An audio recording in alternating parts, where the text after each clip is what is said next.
दोस्तों, एक Charles Darwin के नाम से एक शख्स हुए हैं जिनकी थ्योरीज बहुत ही ज़्यादा फेमस है विज्ञान के क्षेत्र में।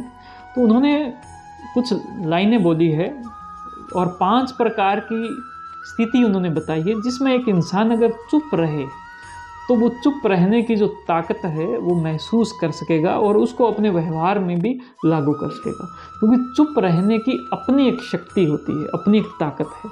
कौन कौन सी 5 वो स्थिति है? सबसे पहले कि जब आपके शब्द किसी को चोट पहुंचा सकते हैं, जब आप इमोशनल तौर पर परेशान हो, जब आपकी इमोशनलिटी कुछ इस प्रकार से है कि कोई इंसान, कोई निर्दोष इंसान जब हो सकता है कि वो चोट का शिकार हो जाए, तो उस वक्त क्या है कि आपको चुप रहना चाहिए कि कहीं मैं कुछ बोलूं और उसकी वजह से कुछ नुकसान हो जाए।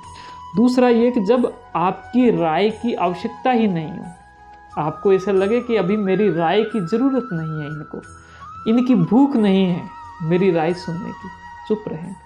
जब आपको ये लगे कि आपका जो निर्णय है, आपने जो डिसीजन लिया, जो आप बोलना चाहते हैं, वो गुस्से में है या भय में है या भ्रम में है, आप किसी भ्रांति में हो, आपको ऐसा अगर डाउट हो तो आपको चुप रहें, क्योंकि भ्रम, इन सब चीज़ों में माइंड एक अलग स्थिति में काम करता है। दोस्तों, अगर आपके बात के आपके पास पूरे सबूत नहीं हो, आपको लगता हो कि ऐसा है, तो आपको नहीं बोलना चाहिए, क्योंकि आपके बोलने से वो सबूत बन जाएगा, आपसे वो सबूत की शुरुआत हो जाएगी।